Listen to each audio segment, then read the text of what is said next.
اهلا يا ابراهيم. نعم. كيف احوالك؟ الحمد لله. كيف احوال المغرب؟ والله الحمد. ناشد. انت من وين من المغرب؟ من كازا البيضاء. من كازا الدار البيضاء. قديش عمرك اليوم؟ 28. 28؟ 28 سنة. ابراهيم، يعني بعتقد انه هالقصة رح تأثر فيكم. ابراهيم يتيم، توفت امه لما كان عمره 3 سنوات. بعد 3 سنوات اكتشفوا الاطباء انه في عنده مرض له علاقة بزواج القربة. امه وابوه كانوا قرايب اولاد عم. هذا المرض كان توقف النمو عند الطفل. بقى من ذلك الوقت ابراهيم لم ينمو بشكل طبيعي، وكانت تتقدم به السن ولكن حجمه لم ينمو، ولكن عقله نمى وعقله بفكر زي اي شاب بعمر 28. ابراهيم حاب يجي الى الاستوديو طبعا من خلال مراسلتنا الموجوده في المغرب اللي هي عم تبحث عن قصص. حاب يجي حتى يقدم شكر الى ناس احاطوه بالرعايه، بالعاطفه، بالمحبه، ساعدوه بكل مسار حياته، بكل احواله الجسديه والشخصيه والنفسيه والروحيه. اعتبروه فرد من افراد العائله على مدى 28 سنه. جاي يقدم لهم شكر علني. صح يا ابراهيم؟ نعم. شكر لبيت عمك وابن عمك ربيع. نحن بعتنا له دعوة كتاب إلى ربيع حتى يجي إلى الاستوديو. طبعا ربيع مش عارف انك انت هون، ولا هو عارف انه راح يجي حتى انت تتشكره. فخلينا نشوف اذا كان ربيع تسلم الدعوة وقبل الدعوة وسيأتي من كازا إلى استوديو. طلع بالشاشة هنا.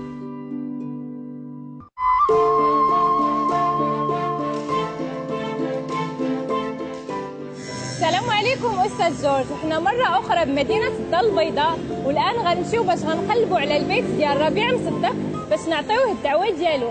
يلا معايا نشوفوا واش كاين.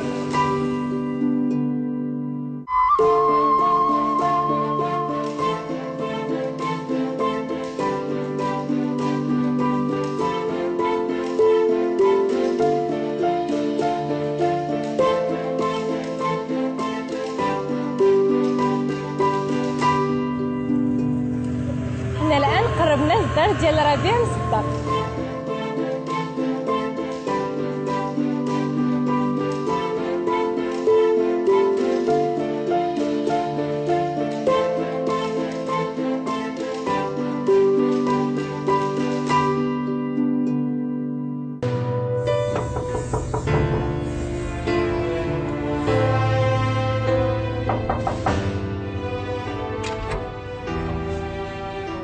السلام عليكم يا سيدي. السي ربيع مصدق هذا العمر ديالك 26 سنه. والاب ديالك السي مصطفى مصدق. السي ربيع حنا عندنا لك واحد الدعوه من عند الاستاذ جورج قرداحي. شنو الدعوه؟ من دعوه باش تحضر معاه في البرنامج ديالو. واش قابل الدعوه ديالو يعطى؟ مرحبا ان شاء الله يا سيدي. الله يعاون.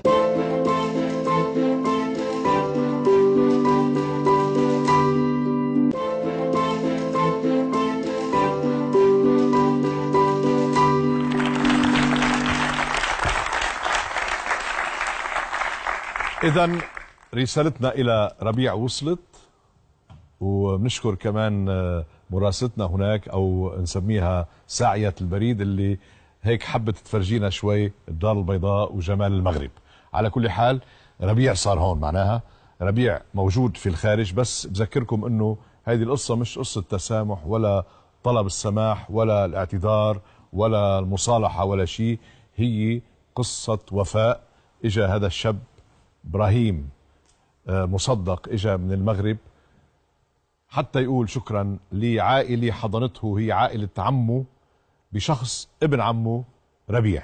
بقى نستقبل ربيع.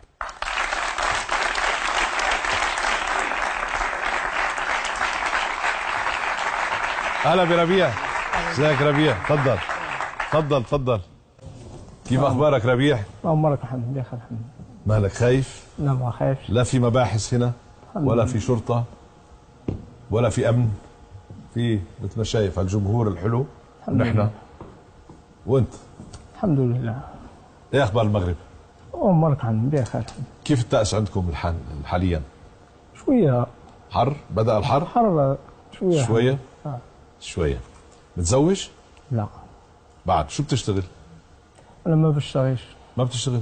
شو بتعمل طيب؟ ولا شيء؟ في البيت؟ في البيت قابل واحد الأخ ديالي. عندك أخ ثاني؟ شو بتعمل بالبيت وشو اهتماماتك؟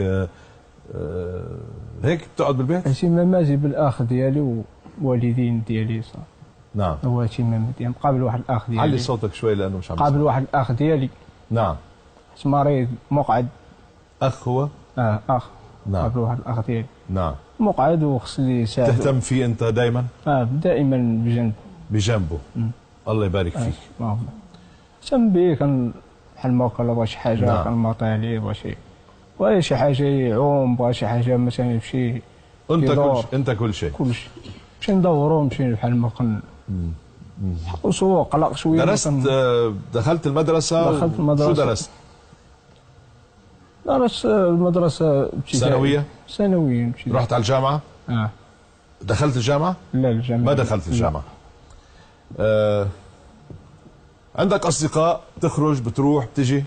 لا ما في. كرس وقتك لهذا الأخ المقعد. المقعد شو اسمه؟ اسمه إبراهيم. إبراهيم. أنت عارف ليش جاي على الاستوديو؟ جاي قال لي كاين واحد المسابقة ديال برامج مسابقات. وجاي ان شاء الله نشارك في هذه المسابقة ان شاء الله وناوي نأدي. وتركت إبراهيم؟ خليته. مين معه؟ خليته في البيت. في حد يهتم فيه؟ ايه كاين اخويا اللي اصغر مني يهتم وصيته كيفاش يهتم بيه وكيفاش حتى نعم. وجيت لهذه المسابقة كنتمنى من الله يعني اللي قالوا لك انه في مسابقات مش عارف ليه قالوا لك. قالوا لي كاين واحد المسابقة ديال برامج. قالوا لي هنا في مصر. بس خلاص خلصت هاي المسابقة. وقفناها. يعني يا ريت اشتركت معنا بالمسابقة وكنت ربحت شوي. بس شو بدنا نعمل؟ هلا انت موجود هون لسبب اهم من المسابقة. والحقيقة مش انا دعيتك. في شخص هو دعاك، حب يدعيك لانك تستاهل.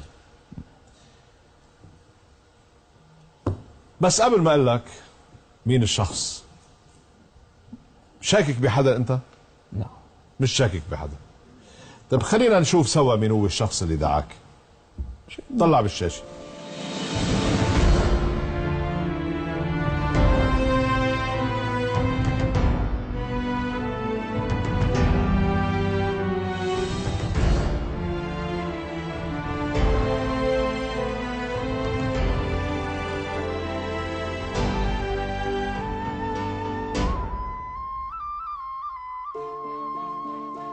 ربوع، انت انسان عظيم، انت بتستاهل كل خير.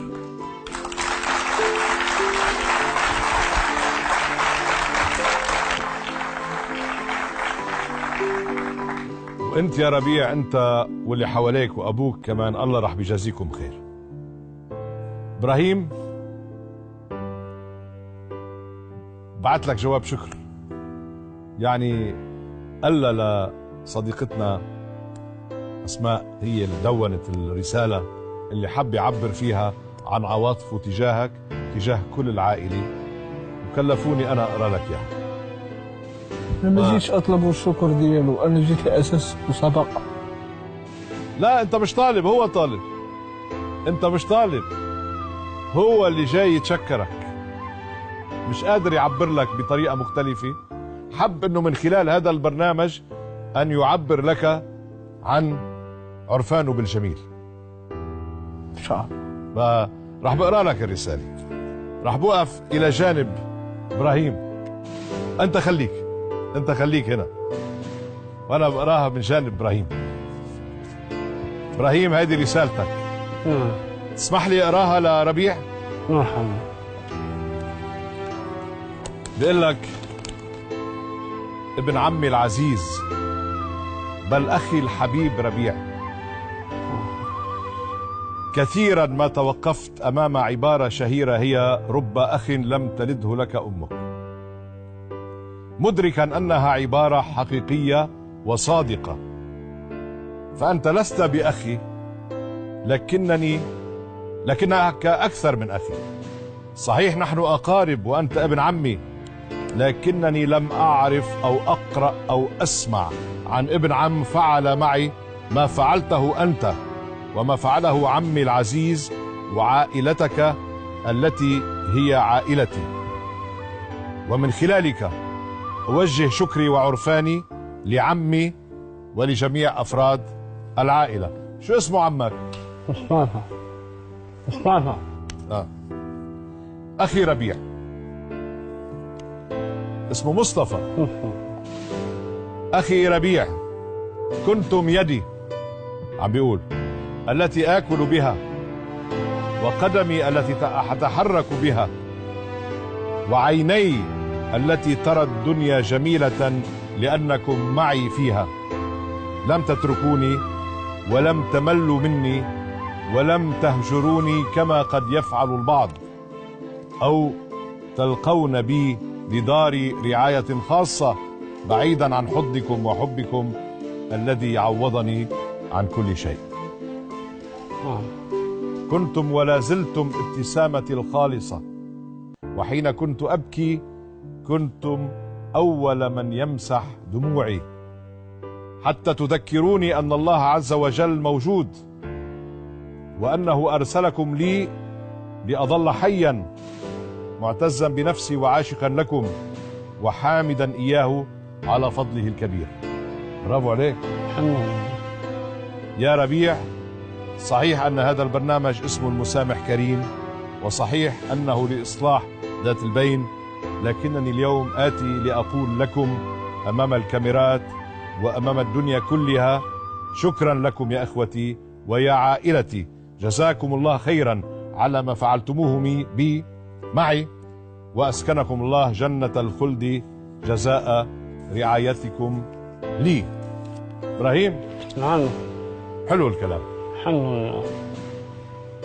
بعرف إنه أسماء ساعدتك على الكتابة. نعم. بس معبر جدا. الحمد لله.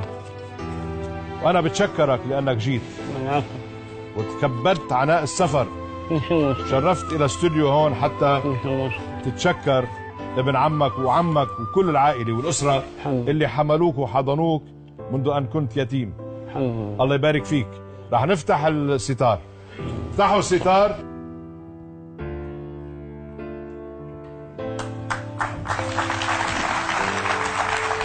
هو موجود هنا. هو موجود هنا.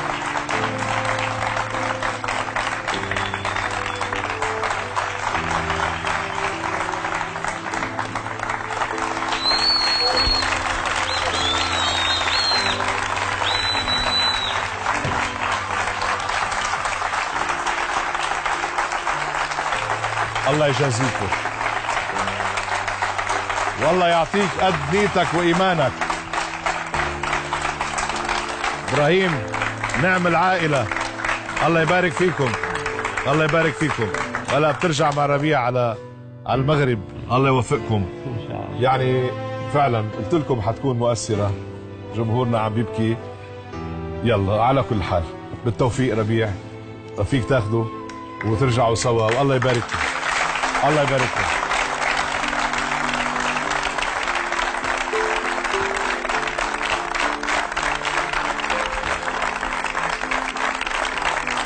والله انا شايف الشباب بجمهورنا عم يبكوا اكثر من السيدات.